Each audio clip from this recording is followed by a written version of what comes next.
তুলে বর্তমানের অন্তর্বর্তীকালীন সরকারকে আমরা জানাতে চাই যে আজকে আমরা রাজপথে একত্রিত হয়েছি কি দাবিগুলো আদায়ের জন্য, বিশেষ করে জুলাই সনদের স্বীকৃতি সহ এই বাংলাদেশকে সুন্দর একটা দেশ তৈরি করার লক্ষ্যে যে জুলাই সনদ তৈরি হয়েছে, এই সনদের আইনি ভিত্তি জাতীয় নির্বাচনের আগেই এটা আমরা চাই এবং দিতে হবে। সমস্ত রাজনৈতিক দলগুলো এই আইনি ভিত্তির ব্যাপারে, গণভোটের ব্যাপারে তারা একমত পোষণ করেছে, কিন্তু আজকে বাংলাদেশের ভিতরে উল্লেখযোগ্য যারা কয়েকবার দেশ পরিচালনা করেছে তার ভিতরে একটা দল হল বিএনপি। আজকে বিএনপি যে গণভোটের ব্যাপারে প্রস্তাব রেখেছে, যেদিন জাতীয় নির্বাচন সেদিন নাকি গণভোট। সম্মানিত আলোচকরা বলেছেন আপনারা জাতীয় নির্বাচন করবেন কোন আইনের ভিত্তিতে? সেই আইনের ভিত্তি হবে জুলাই সনদ যখন আইনি ভিত্তি পাবে তখন জাতীয় নির্বাচন আইনি ভিত্তি তৈরি হবে।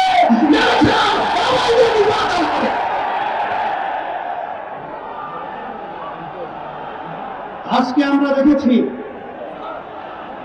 সেই মনের মধ্যে সেই 2024 জুলাই এবং আগস্ট, যখন জুলাই 17 তারিখ বাইতুল মুকাররমের উত্তর গেটে আমি তখন বলেছিলাম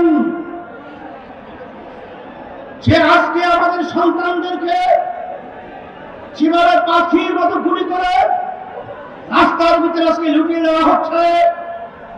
আমি বাংলাদেশের সর্বশ্রেণীর ছাত্র জনতা, আলেম ওলামা, হাফেজ সহ সবাইকে আহ্বান জানিয়েছিলাম যে এখন আমাদের ঘরে বসে থাকার সুযোগ নেই, ঘরে বসে থাকার সময় নেই।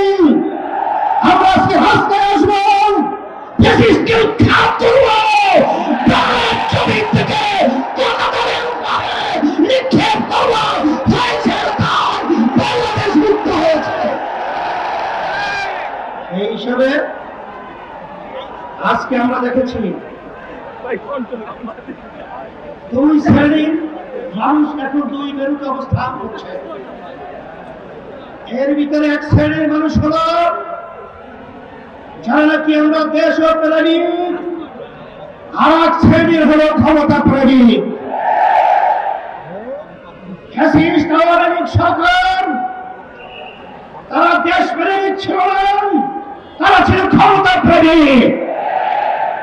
তারা কিন্তু এক পর্যায়ে আমাদের বাংলাদেশ থেকে পালিয়ে কাটাতার পারবে ভারতে অবস্থান করছে। নব্য যারা ফ্যাসিস্ট হওয়ার চিন্তা করছেন, যারা গণভোট নিয়ে নির্বাচনের আগে যারা ব্যাপারে তালবাহারা করছেন, আমি তাদেরকে উদ্দেশ্য করে বলতে চাই আজকে বাংলাদেশের ছাত্র জনতা, সর্বশ্রেণীর মানুষ আজকে জুলাই ভিত্তিক আইনি সর্বপ্রথম চায়, জাতীয় নির্বাচন চায়। কিন্তু আপনারা যদি এই জুলাই সনদ আইনি ভিত্তি দেওয়ার ব্যাপারে দড়িবসু করে থাকেন, আমাদের বাংলাদেশের 3 দিকে ভারতের চাটাতারের বেড়া, কিন্তু আপনারা পালাবেন কোথায়? আপনাদের জন্য অপেক্ষা করছেন সেই দক্ষিণে বঙ্গোপসাগর। এছাড়া কিন্তু আপনাদের পালাবার কোথাও জায়গা নেই। সেই হিসাবে সতর্কতা আহ্বান জানাবো, ভালো করে বুঝে নেন। অন্তর্বর্তীকালীন সরকারকে আমি অনুরোধ করছি, আমরা অনুরোধ করছি যে আপনারা যখন আমেরিকায় গেছিলেন তখন তিনটা উল্লেখযোগ্য দলকে সাথে নিয়ে গেছিলেন, জামাত ইসলামী বাংলাদেশ, বিএনপি, এনসিপি। কথা ঠিক কিনা? আপনারা জাতীয় নির্বাচনের আগে গণভোট থেকে আপনারা কোন প্রক্রিয়া, কোন হিসাব লাগবে, অঙ্ক শিখাতে হবে। আজকে এনসিপি চায় যে গণভোট আগে হবে, তারপর জাতীয় নির্বাচন হবে। জামাত ইসলাম চায় আগে গণভোট হবে, তারপর জাতীয় নির্বাচন হবে। শুধু একটা দল বিএনপি, তারা ভোট চায় তখন জাতীয় নির্বাচনের দিন। বাংলাদেশের মানুষ বুঝে গেছে আপনাদের উদ্দেশ্য ভালো না। যদি আপনাদের উদ্দেশ্য ভালোই হয়ে থাকে, যেখানে আইনি ভিত্তির ব্যাপারে একমত আপনারা পোষণ করেছেন, সেখানে গণভোটে এত গরিবসী কেন? এটা জাতির কাছে পরিষ্কার হয়ে গেছে। আমরা অন্তর্বর্তী সরকারকে বলবো, আমরা শান্তিপ্রিয়, বারবার রাস্তায় রোদ্রে আমাদেরকে পড়েছে, আপনারা পড়িয়েছেন, আর কত রাস্তায় করতে হবে? এরপরে পরামর্শ ভিত্তি আমরা বাংলাদেশের সর্বস্তরের মানুষদের নিয়ে এমন কর্মসূচি ঘোষণা করব, আপনি গণভোট জাতীয় নির্বাচনের আগে দিতে বাধ্য হবে।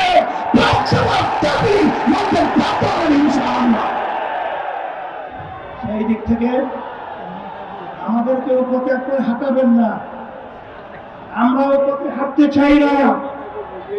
আজকে জাতীয় সমাবেশের মাধ্যমে আপনাদেরকে আমরা বারবার অনুরোধ করছি, এরপরে যদি আপনাদের সুবিধা না হয়, তাহলে কিন্তু পরবর্তীতে আমরা কঠিন কর্মসূচি যেতে বাধ্য হব ইনশাআল্লাহ। আপনারা যে এসেছেন